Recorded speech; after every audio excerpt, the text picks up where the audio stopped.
जय जय राम, जय श्री राम, जय हो बागेश्वर धाम सरकार। मेरे प्यारे सभी भक्तों, ये जो पौधा आपको स्क्रीन पर दिखाई दे रहा है, अगर आपको कहीं पर भी दिख जाए तो यह पौधा तुरंत तोड़ करके ले करके अपने घर पर चले आना, क्योंकि यह पौधा पैसों को चुंबक की तरह खींचता है। जैसे कि चुंबक लोहे को अपनी ओर खींचता है, ठीक वैसे भी कुछ इसमें ऐसे अद्भुत गुण हैं जिसकी जानकारी आप जान करके आपको पैरों तले जमीन खिसक जाएगी। इस वजह से इस पौधे के बारे में जानकारी लेना बहुत ही जरूरी है। आखिर इस पौधे का कैसे इस्तेमाल करें कि हमारे जीवन में धन्य धान पैसों से जीवन सुखमय भर जाए। बस आज मैं आपको इस वीडियो में 2 से 3 ऐसे कुछ इसके अचूक उपाय बताएंगे, जिसको यदि आप करते हैं 100 का 100% है आपके घर में पैसा ऑटोमेटिक खिंचा खिंचा चलाएगा। वैसे यह पौधा बहुत ही उपयोगी है, इसे महा औषधि भी कहा गया है। यह पौधा जंगल में जड़ी बूटियों की तरह के काम करता है। अपमार्ग का पौधा, कुछ लोग इसे चोर का भी पौधा कहते हैं, कुछ लोग इसे चिरचिटा का पौधा कहते हैं। अलग अलग जगह पर इस पौधे के अलग अलग नाम हैं। वैसे अपमार्ग का पौधा का यदि हम इसके सही तरीके से उपयोग जान लेते हैं तो हमें सुख, धन, स्त्री, शोहरत, हर प्रकार के आपको सुखों की प्राप्ति होती है। वैसे अपमार्ग के पौधे का लाल किताब के तंत्र शास्त्र में कई सारे बातें वर्णित है कि इसके कितने फायदे होते हैं। पहले के जो संत महात्मा होते हैं वे लंबे लंबे दिनों तक तपस्या करते थे, लेकिन शायद आपको नहीं पता होगा वे संत महात्मा इस अपमार्ग के बीजों को लेकर के दूध में खीर बना करके लगभग 500 ग्राम डाल करके दूध में खीर बना करके इसका सेवन करते थे।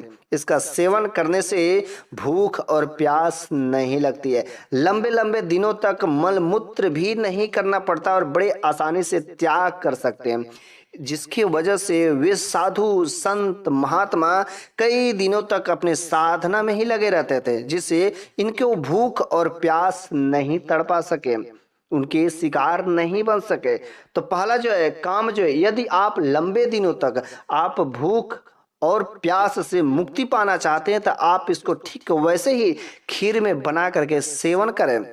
दूसरा, कुछ ऐसे उपाय कि इसको जड़ को पीस करके यदि आप तिलक लगाते हैं तो इसके तिलक बस मात्र लगाने से इसका प्रयोग जो है अपमार्ग के पौधे के जड़ का प्रयोग जो है वैसे वशीकरण करने में किया जाता है। उसे जितने तांत्रिक होते हैं इसका उपयोग तो भरपूर हर तरीके से करते हैं। अगला नंबर का इसका यूज है कि तांत्र क्रिया में जो अपमार्ग का पौधे का जड़ होता है, तांत्र क्रिया में भी बहुत प्रयोग किया जाता है। यदि किसी बाज महिला को इसके जड़ को बस पीस करके पिला दो, बस उसका बांझपन दूर हो जाता है। रवि पुष्प योग में, जी हाँ, रवि पुष्प योग में ऐसा लिखा गया है, ऐसा बनता है कि यदि आप अपमार्ग के पौधे के जड़ को पीस करके किसी भी बांझ महिला को, अर्थात जिसके बच्चे नहीं हो रहे, बस आप उसको पिला दें तो बस उसका बांझपन दूर हो जाता है। लेकिन इसके सावधानियां क्या है, आपको इस पौधे को जड़ को कभी भी पिलाना ऋतु स्नान के 5 दिन के बाद पिलाना है। वैसे अगला नंबर के इसका जो फायदे हैं, ये गुरचन और अपमार्ग, एक गुरचन और अपमार्ग के जड़ का यदि आप तिलक लगाते हैं, ठीक है, तो आपको किसी भी भीड़ में, किसी मीटिंग में, किसी सभा में जा रहे हैं तो सब लोग आपके वशीभूत हो जाएंगे, सब लोग आपको ही देखने लगेंगे, जरूर उनकी नजर आपके ऊपर जाएगी, क्योंकि आपके चेहरे से ऐसी एक चमक, एक ऐसी वशीभूत करने वाली किरण निकलती है जो उनको आकर्षित करती है। बस इसका तिलक लगाने से पत्थर हृदय वाली स्त्री भी आपसे प्रेम करने लगेगी। ऐसे इसका उपयोग अगर इस तरीके से करते हैं तो वशीकरण 100 का 100% काम करता है।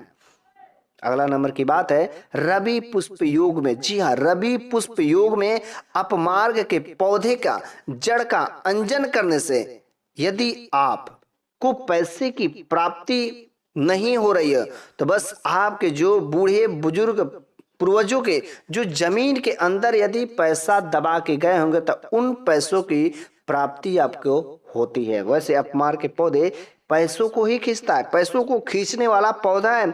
तो आपके पूर्वज यदि कहीं पर पैसे यदि जमीन के नीचे धांस करके गाड़ करके चले गए होंगे तो उस पैसों की प्राप्ति होगी, लेकिन उस पैसों के चारों तरफ जो नकारात्मक शक्तियां घेर करके रहती हैं। लेकिन यदि आप इसका अंजन करके यदि उस पैसे को निकालते तो वह सभी नकारात्मक शक्तियां दूर चली जाती हैं और उस जगह पर सकारात्मक शक्तियां वास कर जाती हैं। और कुछ ऐसे भी नकारात्मक शक्तियां होती हैं कि वह इसका बस अंजन करने से सकारात्मक शक्तियों में परिवर्तित हो जाती हैं। वैसे इसका प्रयोग अपमार्ग के पौधे का तंत्र के दृष्टि से बहुत ही महत्वपूर्ण होता है।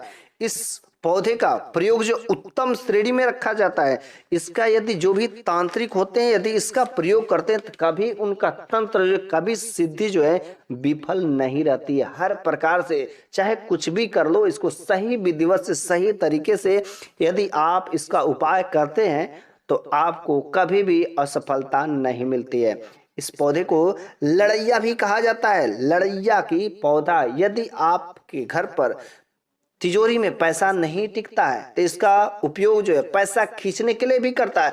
अगल बगल के पैसों को आपके घर पर खींच के कैसे लगाए, आपके घर पर कोई खास त्योहार है जैसे दिवाली, दशहरा, होली, एकादशी, कुछ ऐसे खास त्योहार पड़ते हैं, बस इन दिनों आप जो है शुभ मुहूर्त का दिन होता है और इसको ला करके अपमार्ग के पौधे को आप जो है पूजा स्थान पर ला करके लाल कपड़े में यदि रख देते हैं और उसके अगले दिन आप जो अपने तिजोरी में रख देते हैं तो बस आपके तिजोरी में धन धान से धीरे धीरे पूर्ति होने लगती है और आपका तिजोरी कभी खाली नहीं होगा। तो इस तरह से हमने अपमार्ग के पौधे का 3 से 4, जिसको चोर का पौधा भी कहा जाता है, 3-4 फायदे बताएं। वैसे इसका प्रयोग खास तरीके से पैसों को आकर्षित करने में और दूसरा वशीकरण करने में इसका प्रयोग किया जाता है।